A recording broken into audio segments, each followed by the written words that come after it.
Freedom ಫ್ಲೋಟಿಲ್ಲಾ ಎಂಬ ಹಡಗು ತುರ್ತು ಸಹಾಯದೊಂದಿಗೆ ಗಾಜಾಕ್ಕೆ ತೆರಳಿದಾಗ ಇಸ್ರೇಲ್ ಅದನ್ನು ತಡೆಯಿತು. ವಿಶ್ವವಿಖ್ಯಾತ ಕಾರ್ಯಕರ್ತೆ ಗ್ರೇಟಾ ಥನ್ಬರ್ಗ್ ಸೇರಿದಂತೆ 12 ಜನರು ಈ ಹಡಗಿನಲ್ಲಿದ್ದರು. ಒಂದು ಹನಿ ನೀರು ಕೂಡ ಗಾಜಾದ ಜನರಿಗೆ ತಲುಪಲು ಇಸ್ರೇಲ್ ಅವಕಾಶ ನೀಡಲಿಲ್ಲ. ಆದರೆ ಸಹೋದರ, ಇಲ್ಲಿ ನಾವು ಅಲ್ಲಾಹನ ದೊಡ್ಡ ಯೋಜನೆಯನ್ನು ಕಾಣುತ್ತೇವೆ. ಗಾಜಾದಲ್ಲಿ ಒಂದು ಸಾಮಾನ್ಯ ದಿನ ಜನರು ವಿಚಿತ್ರವಾದ ದೃಶ್ಯವೊಂದನ್ನು ಕಂಡರು.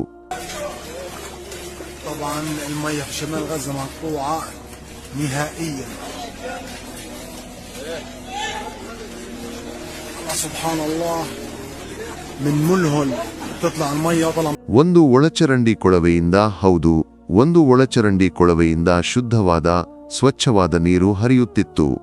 ಜನರು ಮೊದಲಿಗೆ ನಂಬಲಿಲ್ಲ.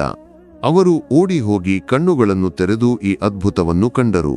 ಕಣ್ಣೀರಿನೊಂದಿಗೆ ಆಶ್ಚರ್ಯದಿಂದ ಅವರು ನಿಂತರು. ಗಾಜಾದಲ್ಲಿ ನೀರಿನ ಕೊಳವೆಗಳು ಧ್ವಂಸಗೊಂಡಿದ್ದವು, ಸಹಾಯಗಳನ್ನು ತಡೆಯಲಾಗಿತ್ತು. ಆದರೂ ಈ ನೀರು ಎಲ್ಲಿಂದ ಬಂತು? ಈ ಘಟನೆಗೆ ಯಾವುದೇ ಮಾನವೀಯ ವಿವರಣೆಯಿಲ್ಲ. ಇದು ಅಲ್ಲಾಹನ ಅದ್ಭುತವಾಗಿದೆ. ಅಲ್ಲಾಹ ತನ್ನ ದಾಸರಿಗೆ ಶುದ್ಧ ನೀರನ್ನು ಒದಗಿಸಿದನು, ಅವರ ವಿಶ್ವಾಸವನ್ನು ಬಲಪಡಿಸಿದನು.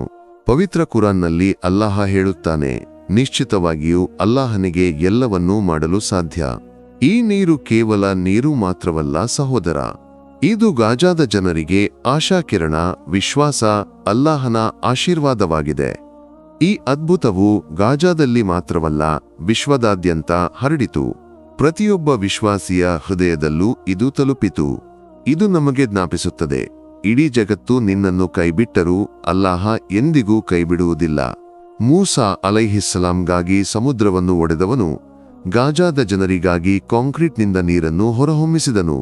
ಕುರಾನ್ನಲ್ಲಿ ಅಲ್ಲಾಹ ಹೇಳುತ್ತಾನೆ, ಅವನು ಯಾರಿಗೂ ಊಹಿಸದ ಸ್ಥಳದಿಂದ ಜೀವನಾಧಾರವನ್ನು ಒದಗಿಸುತ್ತಾನೆ. ಅಲ್ಲಾಹನ ಮೇಲೆ ಭರವಸೆ ಇಡುವವನಿಗೆ ಅವನೇ ಸಾಕು. ಈ ಅದ್ಭುತವು ಗಾಜಾವನ್ನು ಆಯ್ದವರೆಂದು ತೋರಿಸುತ್ತದೆ.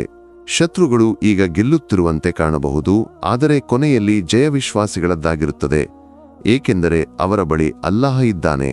ಅಲ್ಲಾಹನನ್ನು ಯಾರು ಸೋಲಿಸಬಲ್ಲರು? ನಾವು ಪ್ರಾರ್ಥಿಸೋಣ, ಅಲ್ಲಾಹ ಗಾಜಾದ ಜನರ ಕಷ್ಟಗಳನ್ನು ಕೊನೆಗೊಳಿಸಲಿ, ಅವರಿಗೆ ಶಾಂತಿ ಮತ್ತು ಸಂತೋಷವನ್ನು ನೀಡಲಿ. ಆಮೀನ್.